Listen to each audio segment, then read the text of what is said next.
All right, everyone, we start off today talking about more reparations. Yes, the California panel has finally arrived at a conclusion with regards to reparations that should be given to, anyone who's black in the state. Now, what's the cutoff for determining whether they're black?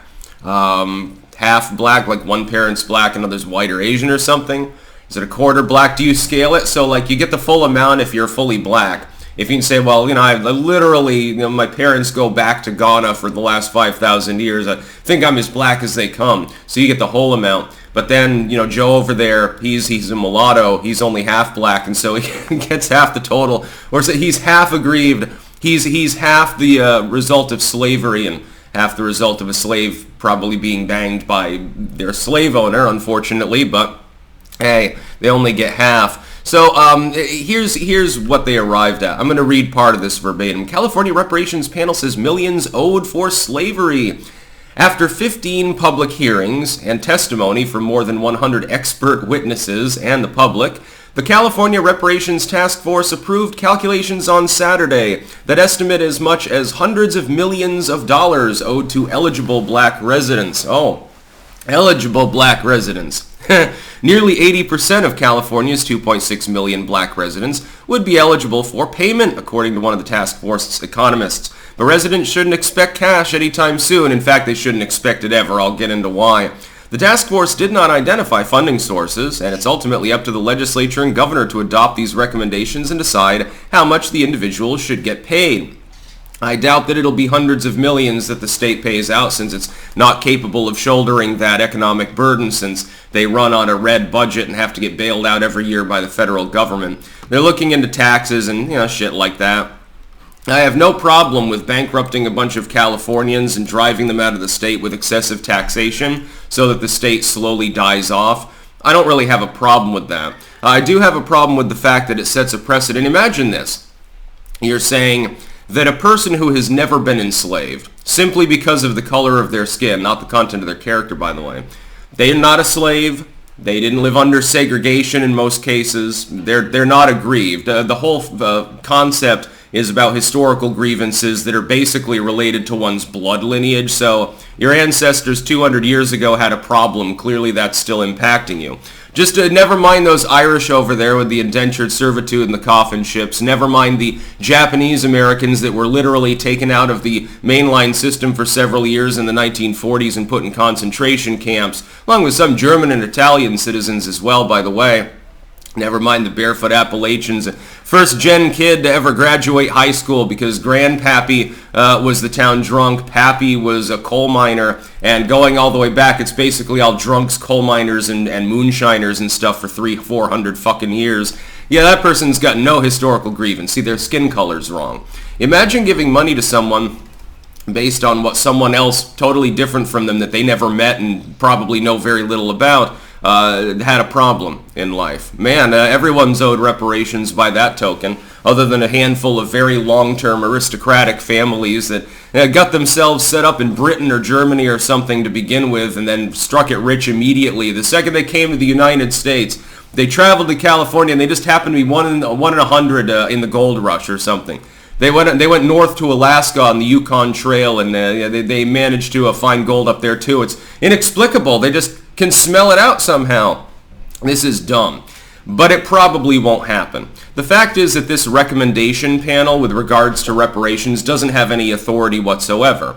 You would have to push on the Californian population, of which a substantial proportion are not black. The whites and Hispanics make up the corpus there.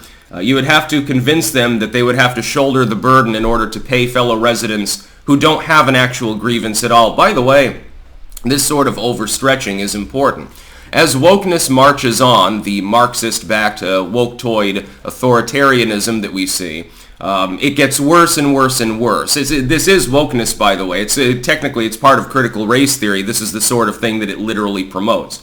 It's pissing people off when it seeps into the schools and when it affects people's wallets. They were willing to go along with wokeness. The white suburban liberal is totally passive. They're the most passive people in all of society. NPR mug. At the end of the day, all they want is their kale smoothie, their NPR mug full of steaming chai tea and mate or whatever, and their comfy sweater so they can turn the thermostat down a couple degrees. They're willing to go along with it and put on the sweater and grin and bear it and talk about how woke they are on Instagram in order to save the world from climate change. They're willing to do that. But they don't want to pay more taxes to tackle the issue. Nor would they ever put on a pair of fucking gloves and go pick up trash or plant trees. They're NIMBYists. They're morons. They are more than willing to take the knee at the public demonstration before a line of black people and bow down before them and cry and apologize profusely for what they themselves never did on behalf of grievances that those other parties never experienced. Totally fine. They will self-deprecate. They'll go on Twitter, man, and say the most self-humiliating things in the world if they think that it'll get them more clout.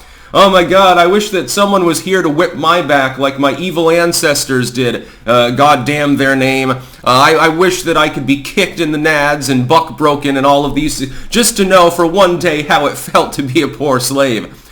I wish that I was being hyperbolic about the average white suburban liberal, by the way. But if you ask them to pay money, if you ask them to give money, do you think when they walk down the street, they see the homeless black man, their first inclination is to take a knee before him and hand him a Benji Green? No, in their minds, like at least silently, they're thinking, he's just going to buy heroin with it or something. They're judgmental, NIMBYist bigots. That's what they are.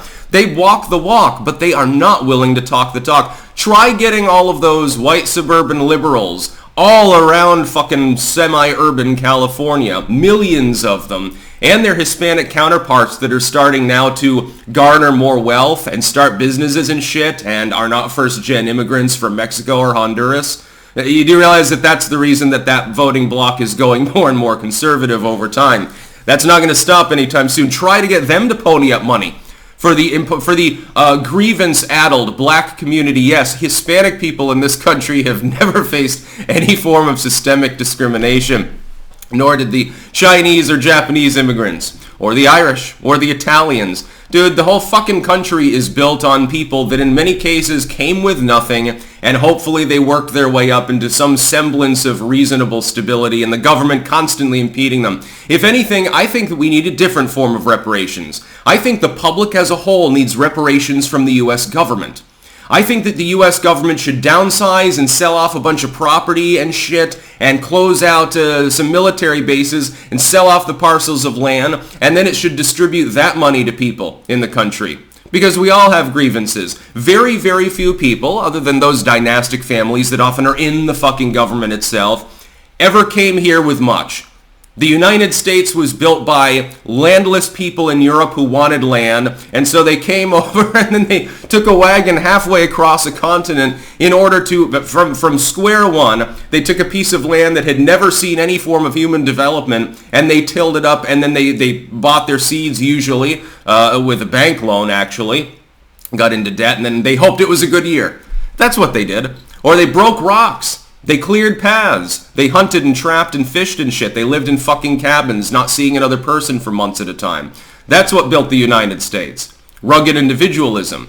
Critical race theory / wokeness, etc. proposes a different concept in which it's a collective effort.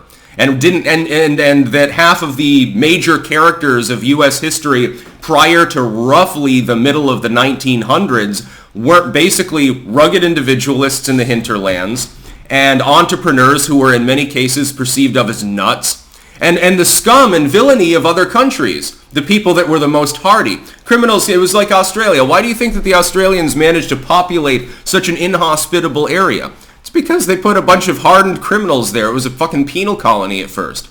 Criminals and ne'er-do-wells who didn't get along with the London gentry went and got wasted and killed kangaroos, and then they realized they could farm them and that it was tasty, and the rest is history.